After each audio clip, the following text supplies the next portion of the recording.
जय श्री राम, जय श्री राम, जय श्री राम जी, जय श्री राम। पिछले सूत्र में बताया था जीव की परिभाषा क्या है और ब्रह्म की परिभाषा क्या है, ईश्वर की परिभाषा क्या है और कुटिशत। हम श्याम कल्याण की राग में गायक कलाकार जोर जोर से माकड़ी का जोर लगा करके भजन गाते हैं, राग आलाप करते हैं और समझ में आए या न आए हमें कोई लेना देना नहीं। हमें तो राग आलाप करके और जोर तोर से श्याम कल्याण राग का उच्चारण करना है धरती रात को।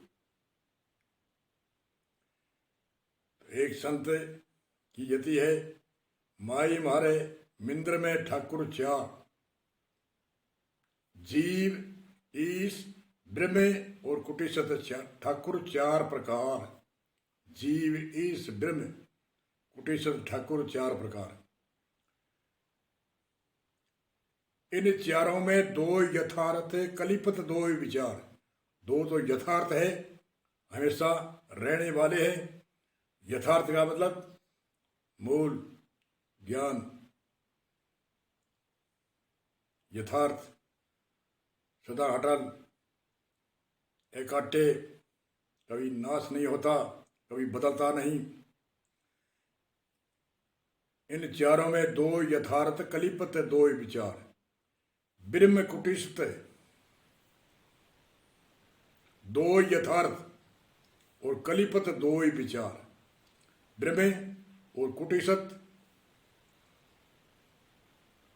दो यथार्थ, कलिपत दो। कलिपत मतलब होते हैं मिटते हैं, होते हैं मिटते हैं। नाशवान वही नहीं है, परंतु वो परिवर्तनशील है, बदलते रहते हैं। दो ब्रह्म कुटिशत यथार्थ है, ये बदलते नहीं है, ये ज्यों के त्यों है। और जीव ईश यो बदलते रहते हैं, होते रहते हैं, मिटते रहते हैं, परिवर्तनशील है। ब्रह्म कुटिशत दोनों एक रूप लख। ब्रह्म और कुटिशत दोनों एक ही रूप लख, एक ही समान, एक ही वस्तु है, दो है ही नहीं। जैसे उदाहरण, कुटिशत कहते हैं आत्मा को।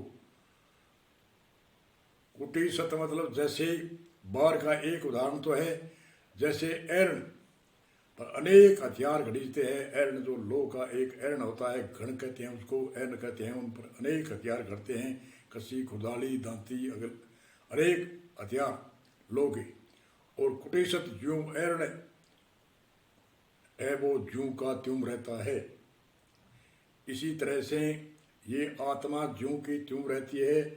84 लाख योनियों के अनेक शरीर घड़ीजे घड़ते रहे, फूटते रहे, बिखरते रहे, फिर ये आत्मा ज्यों की त्यों है, कुटिशत है। कुटिशत मतलब सत्य है, भूत भविष्य वर्तमान तीन काल में नाश नहीं होता, इसलिए आत्मा कुटिशत है। और ब्रह्म भी अटल है, यथार्थ है। इन चारों में दो यथार्थ कलिपत दो विचार। आभाषा बोली थी पीछे, संत की ये यति है, श्याम कल्याण राग है, माई मारे मिंद्र में ठाकुर चार।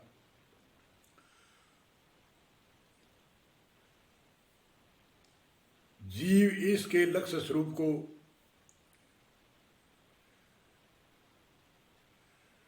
नित्य प्रति एक निहार।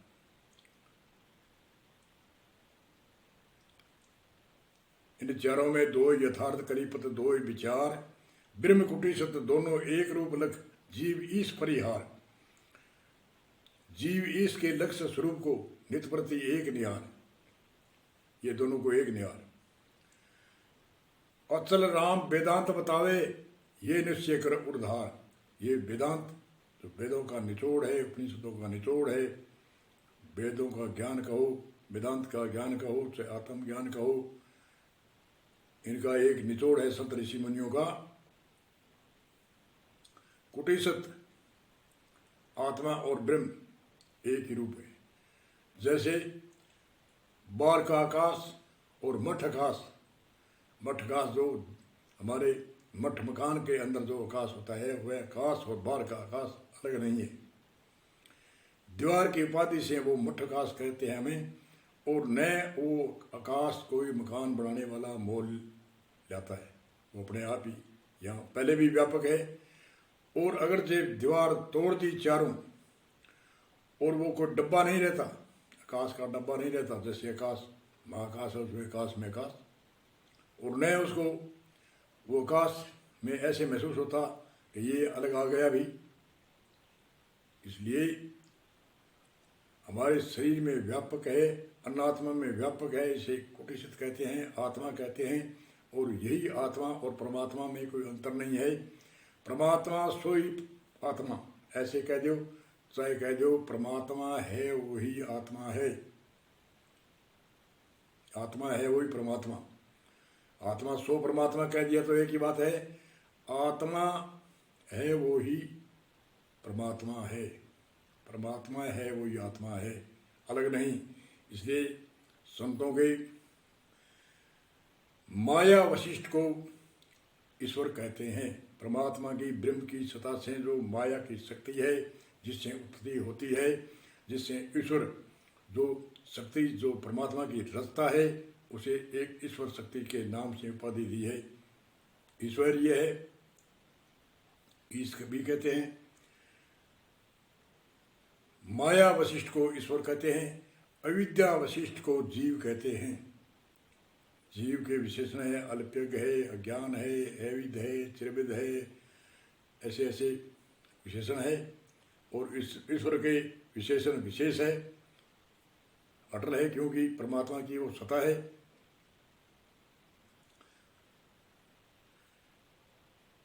माया वशिष्ठ को ईश्वर और अविद्या वशिष्ठ को जीव कहते हैं। वशिष्ठ का अर्थ है जैसे कई चीज़ों का मिश्रण होकर के वह वशिष्ठ होता है, इसलिए अविद्या का वशिष्ठ होने से जीव की उपाधि से संतों ने संबोधन किया है। और माया वशिष्ठ को ईश्वर की उपाधि, ईश्वर की शक्ति, ब्रह्म की शक्ति से संबोधन किया है।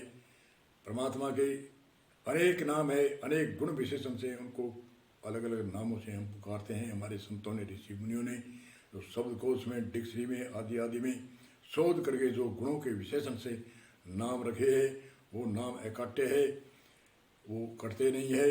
जो मनगढ़ जो कई ज्ञान करते हैं, अर्थ करते हैं, मेरे जैसे कई मनमानी अंदाजे से ठोकते हैं, वह उस ज्ञान में कोई तथ्य नहीं होता है, उसमें कोई सार नहीं होता है। इसलिए हमें कोई भी यति, भजन, राग, रागनी चाहे कितने भी ऊंचे स्वर से गाए, बहुत अच्छी बात है, जोर लगा कर गाना चाहिए। परंतु ये राग, रागनी भी मन को मोक्ष की प्रेरणा देती है। और इसे उपदेश, शिक्षा, अभ्यास और वैराग भी जागृत होता है। निराश मन को उत्साहित करता है और उत्साही मन को वो विलय करके मोक्ष मुक्ति भी करती है ज्ञान विद्या। तो ज्ञान विद्या के साथ में हमें उनका जब तक अर्थ का विशेषण हम नहीं जानते, अर्थ के विशेषण गुण, इसका उद्देश्य क्या है, इसकी लक्षणा क्या है, इसकी परीक्षा क्या है, उद्देश्य, परीक्षा और लक्षणा ये हम नहीं समझे, रोचक भयानक यथार्थ जब तक यथार्थ नहीं समझते तब रोचक भयानक सुनना तो जरूरी है, परंतु रोचक भयानक की सुनते रहे तो यथार्थ जब तक हमारे ध्यान में नहीं आएगा तब तक आगे कोई हासिल होने वाली बात नहीं, मन की मोक्ष मुक्ति होने वाली बात नहीं। चर्चा चर्चा ही हमारे पास में रहेगी। हम में चर्चा नहीं करके हमें, मैं दूसरों पर नहीं, मैं मेरे पर कहता हूँ कि चर्चा नहीं करके खुद पर जैसे मन के बारे में जो बात बताई, ऋषि मुनियों ने बताई, ऋषि मुनियों ने उपदेश दिया, मन के बारे में, जीव के बारे में, ईश्वर के बारे में, परमात्मा के बारे में जो भी विशेषण संतों ने बताए उनका अर्थ भी बताया है। और आगे जीव की कई जीववादी है, उनकी तो बात अलग ही है, वह चाहे कैसे भी कहे। हमें हमारे वेदांत परंपरा की आदि जो सनातन मूल धर्म है, मूल ज्ञान है, पुरातन है, जो शाश्वत ज्ञान है, जो आदिकाल से चलता आया है, उन पर ही हमें दृढ़ निश्चय करना चाहिए। इसी सूत्र के साथ में हम जय श्री भगवान, जय श्री कृष्णा, जय श्री सदगुरुदेव को मैं कोटिन कोट प्रणाम वंदना करके सूत्र को विराम देता हूँ। बोलो जय श्री राम, जय श्री